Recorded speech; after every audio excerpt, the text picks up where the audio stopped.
Welcome to Take Flight. Today, I'm your pilot, Jude. Chris Herndon will have a breakout year this season, Jets. And we have some updates on whatever the Jets are signing Marcus Maye long-term that aren't exactly in the Jets' favors. We're also talking Chris Herndon's breakout year, Michael Carter being the best running back in this year's class. Let's get it.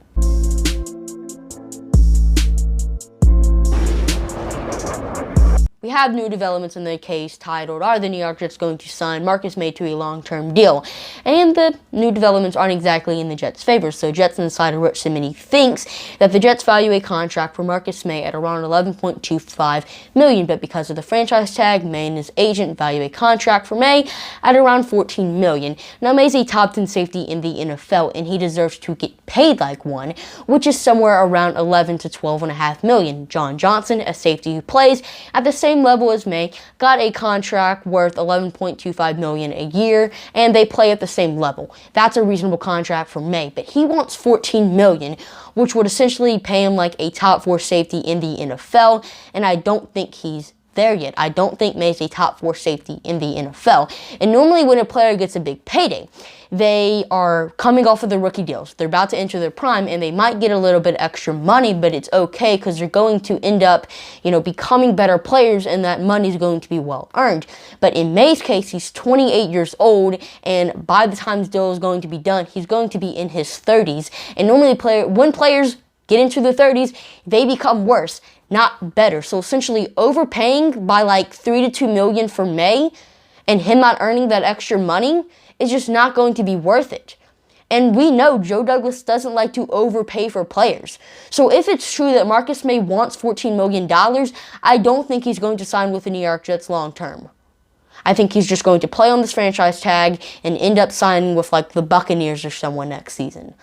It's sad to say it, but I just don't think Marcus Maye is going to sign with the New York Jets long term if what Rich Cimini says is true. George Kittle, Travis Kelce, and Greg Olsen recently hosted Tight End University, a 3-day skills camp for NFL tight ends. At Tight End University, the 3 tight ends would share their secrets on how they became so good, and one of the tight ends in attendance was our very own Chris Herndon. Now, I was so excited to hear that Chris Herndon attended Tight End University because he has a ton of talent. He's just a really raw player, and with help from one of the best tight ends in NFL history, he could become a better player and he could help finish his game, add those finishing touches that he needed. I mean, this guy has a ton of talent. He led the New York Jets as a rookie tight end, or he didn't lead. He had the second most receiving yards in 2018 on the New York Jets roster as a rookie tight end. We already knew this guy was going to be something special, but then in 2019 he was suspended and injured, and then in 2020 he just didn't look good.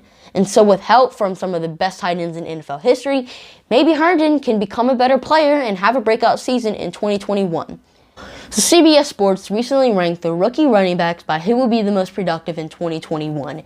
And New York Jets' 4th-round pick, Michael Carter, was ranked at the very top, ahead of all 4 running backs that drafted him.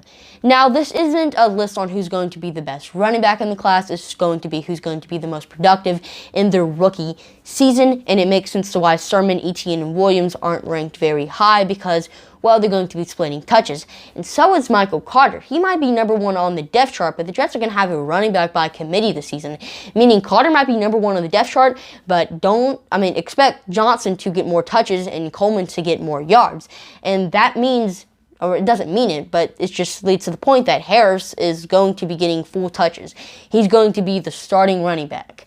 And the fact that he's ranked under a guy going to be splitting touches is saying something. It's saying that Michael Carter is really talented and is being heavily underrated, and that the Steelers shouldn't have drafted a running back in the 1st round when their offensive line sucks and then you do use that pick on an offensive lineman. Well, that's all the news I have for you guys today. Thank you for taking time out of your day to watch this video. It really means a lot to me. And let me know if you enjoyed by hitting the subscribe and like button. Also, comment down below what you thought of today's video. And if the comments aren't turned off, hit me up on my social medias, Jude_Jets on Instagram and Twitter, and tell me how the news in the video was. I told you my social medias, but I wouldn't mind if you follow them as well. Well, I'm your host, Jude, signing off for now. See you later.